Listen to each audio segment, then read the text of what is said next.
Guys, நம்ம ஸ்கூலில் காலேஜஸில் இல்லை வேலை பார்க்குற இடத்துலலாம் நம்ம குரூப்பாக ஒரு வேலை கொடுக்கும்போது ஒரு ஆள் எப்படியும் வேலை செய்யாமல் சும்மா இருப்பாங்க.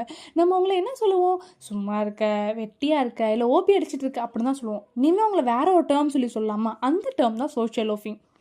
இந்த சோஷியல் லோஃபிங் டேர்ம் ப்ளஸ் இந்த எக்ஸ்பெரிமெண்ட் கொடுத்தது யாருன்னா மேக்ஸ் ரிங்கிள்மேன் தான். இவர் வந்து ஒரு அக்ரிகல்ச்சர் இன்ஜினியரிங், அவரோட ஃபீல்டில் அக்ரிகல்ச்சரில் என்ன புதுமையை கொண்டு வரலாம் அப்படின்றக்காக தான் ஒரு எக்ஸ்பெரிமெண்ட் கண்டுபிடிச்சிருக்காரு. ஆனால் அது நாலு பின்ன சைக்காலஜியில் தான் ஹெல்ப் ஆயிருக்கு. இவர் என்ன பண்ணுறாருன்னா, இப்போ நம்மளாம் தக் ஆஃப் ஆர் விளாட்றோம் தெரியுமா? ஸோ அதே மாதிரி ஒரு எக்ஸ்பெரிமெண்ட் வந்து கண்டக்ட் பண்ணுறாரு. ஒரு ஆளை வந்துட்டு கையை இழுக்க விடுறாரு. இழுக்கும் போது எவ்வளோ தூரம் அவங்களால இழுக்க முடியுது அப்படின்னு சொல்லி பார்க்குறாரு. அப்போ வந்து 100 யூனிட்ஸ் வரைக்கும் அவங்களால இழுக்க முடியுது. சரி, 2 பேர் சேர்த்தா 200 யூனிட்ஸ் வரும் அப்படின்னு நினச்சா 2 பேரை இழுக்க விடுறாரு.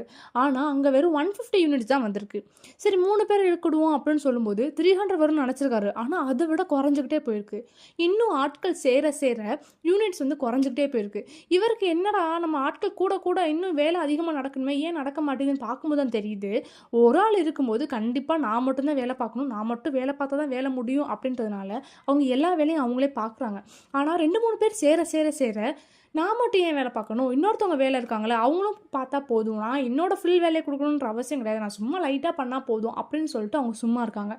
அவரோட எக்ஸ்பெரிமெண்ட் ரிசல்ட்டில் என்ன இருக்குன்னா, லாஸ்ட்டாக அவர் 8 பேர்கிட்ட வந்து பண்ண வச்சுருக்காரு. அப்போ 800 யூனிட்ஸுக்கு பதிலாக 392 யூனிட்ஸ் தான் வந்திருக்கு. ரொம்ப இன்ட்ரெஸ்டிங்காக இருக்குல்ல? இனிமேல் வெட்டியாக சும்மா இருக்க உங்கள் ஃப்ரெண்ட்ஸ்க்கு இதை ஷேர் பண்ணுங்கள். இனிமேல் சும்மா இருக்க, வெட்டியாக இருக்க, ஏன் வேலை எதுவுமே செய்யாமல் இருக்குன்னு சொல்கிறதுக்கு பதிலாக சோஷியல் லோஃபிங் பண்ணாதுன்னு சொல்லுங்கள். மறக்காமல் ஃபாலோ அண்ட் சப்ஸ்கிரைப் பண்ணிக்கோங்க.